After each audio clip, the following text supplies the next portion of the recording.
Welcome to Mah Jongg Central. My name is Michele. In this episode of At the Table, playing American style Mahjong, I want to talk about what I call tile tells. Tile tells are things that people do with the tiles in their hand and in the wall that can give you information. And that information can give you an advantage over other players at the table if you're observant. So let me give you some examples of tile tells. Let's say that we are in the Charleston and this player is trying to decide what to pass, and they start counting their tiles. I watch for these things and I can get information, and so can you. Watch them count.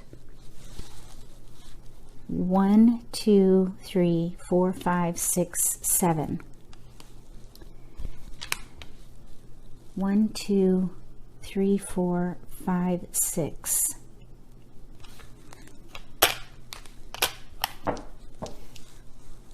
So you saw them count 7 and 6. They went with the 7 tile option. Because they went with the 7 tile option, you know that they have 5 discards. So you can keep an eye on that and watch them count their tiles. So let's say we move the game along.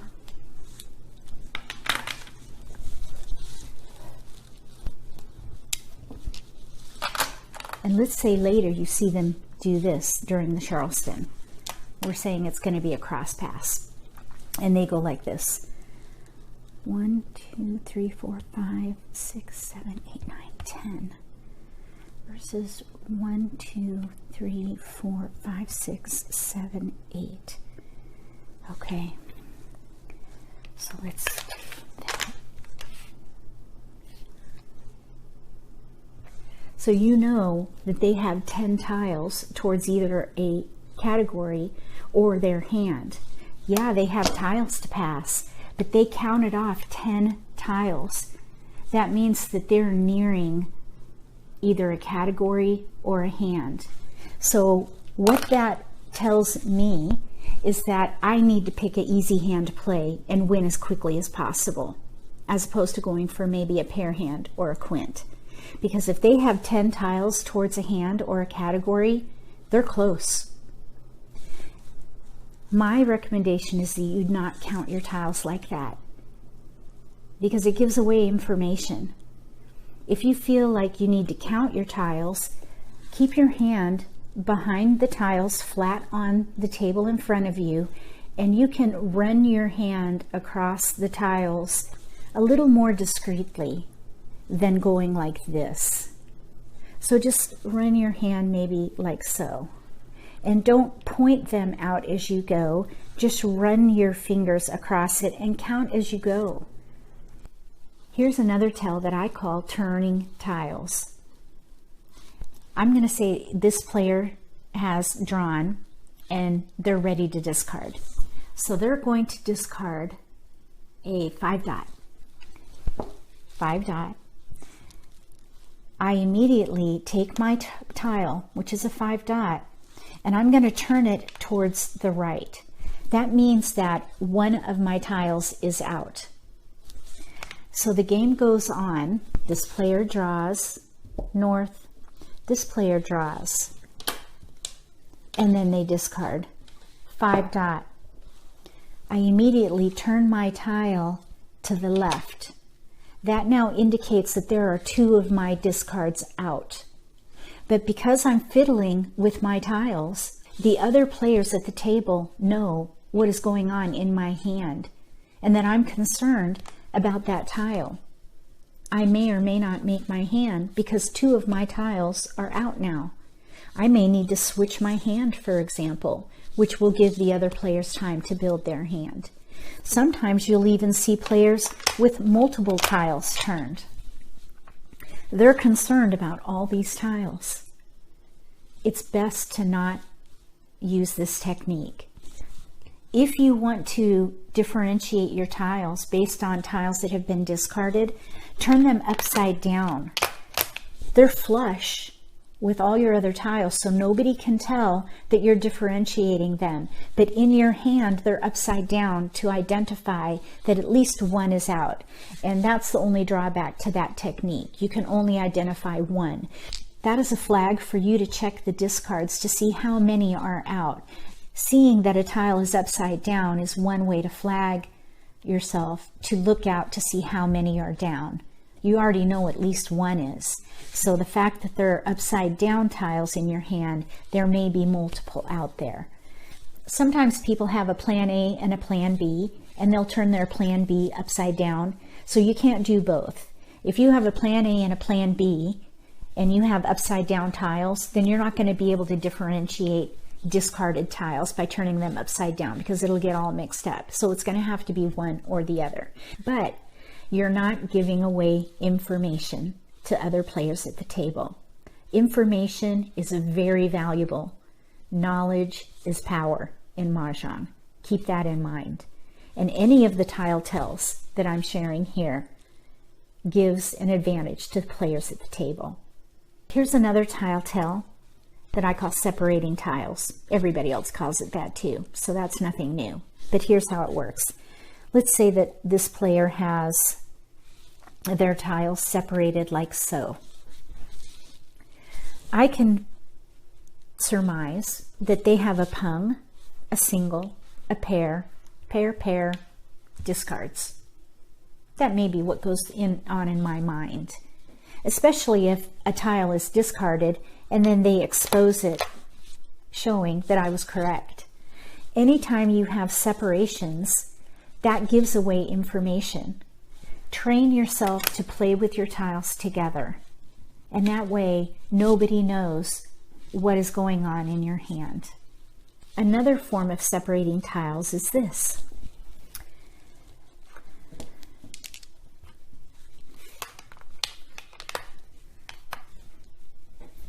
When a player uses this technique, more likely than not, they've got plan A on their rack and plan B on the table. So you can see that they're in between hands. If they're in between hands, that's information that you can use when making decisions on your own hand. Let's say that you are close to a win for a pair hand and you're looking over here at this player who's splitting out their tiles like this. You might feel a little more comfortable because you feel that you have more time to work on your pair hand because they are 5 discards away from their hand. That's just one example of the information you can glean from this situation. Another thing that you can potentially glean is that they've got a Kong, a pair, maybe 2 other pairs or 2 other suits, and then a single tile. So there are different things that you could assume from this kind of a technique.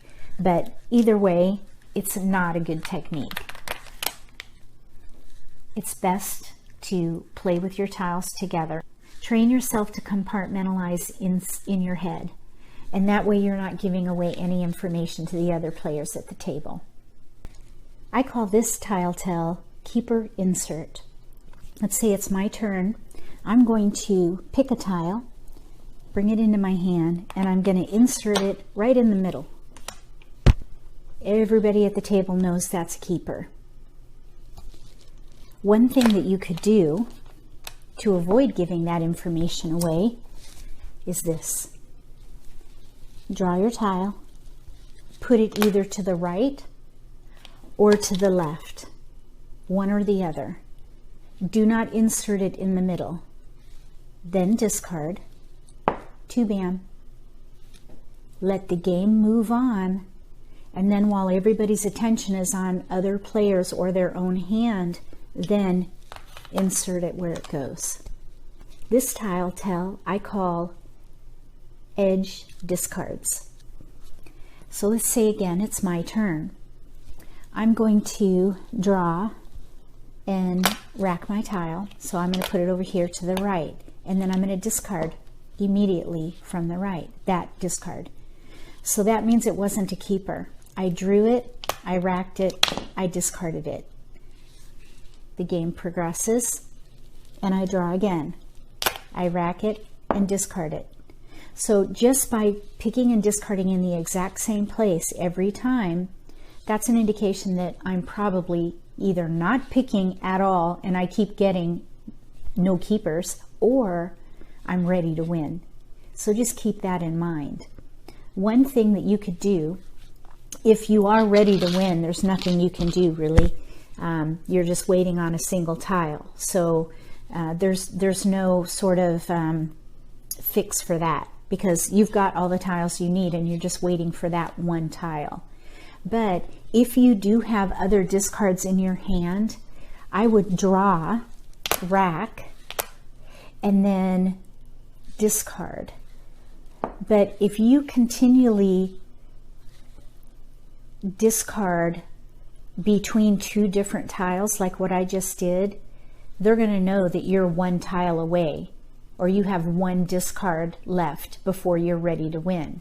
So let's say it's my turn again, and I draw and rack, and I keep that one, but again, I throw the one right next to it, and I never venture into this part of my hand. That's one way that shows I'm one discard away from winning. So one thing that you can do to kind of combat that is to take a discard that you know you don't need, like this tile that I just drew is not a keeper. I'm going to turn it upside down and I'm going to put it in the middle of my tiles, so it's in the middle. When it's my turn again, I'm going to draw and rack. I have another discard, so I'm just going to hold it here, and then I'm going to discard from the center of my hand 5 crack. And that way, even though it's a discard, it was upside down in my hand, so I know I didn't need it, and it doesn't look like I'm just going in between two discards to my right. That may be a way to camouflage the fact that I'm one discard away from winning. Just turn that discard upside down to differentiate it. So this tile tell I call not ready. Everybody knows that term, not ready. But when I think of not ready, I use that with other players, not just myself. I mean, obviously I know when I'm not ready, but I can use that with other players as well. So let's look at this player's hand, for example. We have 3 flowers here, okay? 3 flowers. And they have 6 dots, a Kong of 6 dots. So for 2017, we know what hand they're playing. There's only one hand they could be playing. They're playing like numbers with 6s. They need 3 more flowers, and they need a Kong of either 6 cracks or 6 bams. So let's say we're nearing the middle of the last wall. So it's getting to be that point. It's actually beyond the point when people should have gotten rid of flowers that they don't need, or joker bait that they don't need by this point. So let's say this player over here discards a flower. And this player looks at their hand and they're not ready. They have only 1 flower and no jokers. So they don't act on that flower. So that announces to the table that they are not ready. I have a flower in my hand that I don't need, and I've been holding it in hopes of getting joker bait, perhaps. So when I draw for my turn and rack, I'm going to get rid of this flower right away because I know they're not ready. So any tiles in my hand that are risky for any hand that I feel is evident, I'm going to get rid of risky tiles knowing that it's safer for me to discard those tiles because they're not ready for it yet. Really, the point is to be very observant of their exposures and what you know they need and don't act on. This tile tell I call disguising exposures. These 2 players have exposures on their racks. This player has 3 flowers and 6 dots. This player has 7 dots, a pung, and a Kong of 9 dots. So right now, both of these players have their exposures in order, like on the card. When you do your exposures, don't put them in order. Mix them up, and it just keeps people guessing with what you're playing. Now, most advanced players can identify what you're playing with 2 exposures. And whether they're in order or not, they're going to be able to tell. But if you're playing with beginners or intermediate players, if you mix up those exposures, you may keep them on their toes.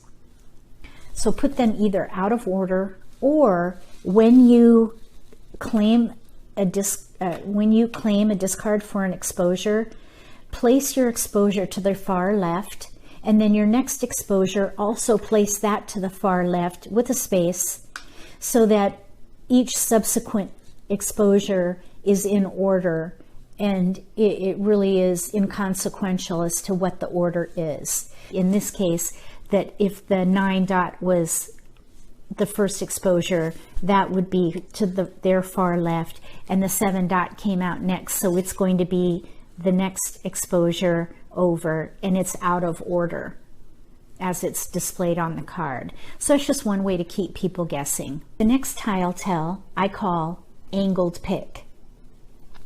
Let's say it's my turn.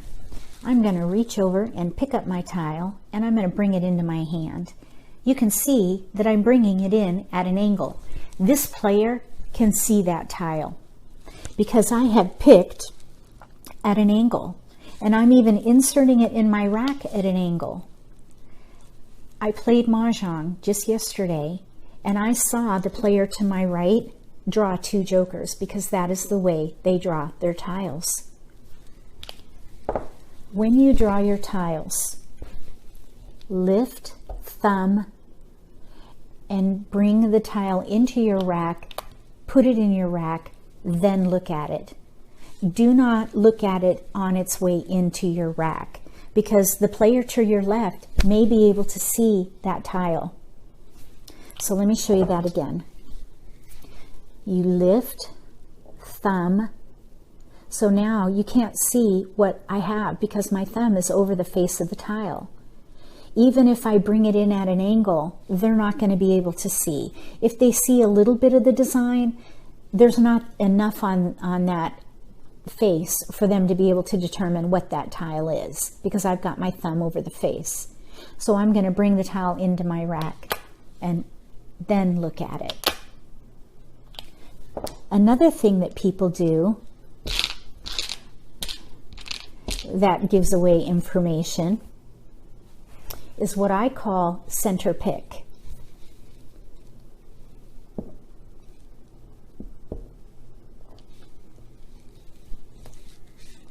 Six crack. Anytime somebody draws and puts it in the middle of the table like this, this player, if they're savvy, they may be able to see that tile because they've got it way out in the middle of the table. That's bad technique. Lift, thumb, rack. That's how you should be drawing your tiles. Nobody can see your tiles that way. This next tile tell I call mid-game revamp. I'm going to draw.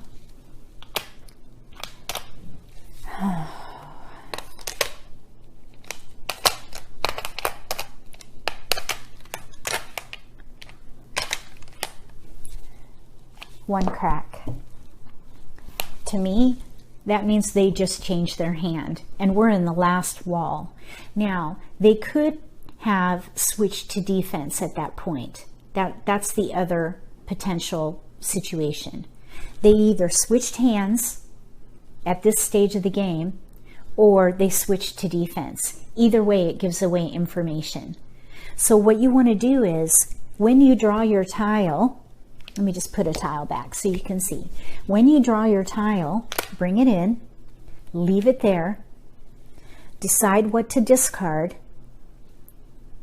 8 dot. Let the game move on, and then rearrange quietly once everybody's attention is on somebody else's hand or their own hand. And that way they don't see that you're rearranging your tiles to switch either to another hand or that you're switching to defense. So these are all the different tile tells that I observe when I play just about every single session.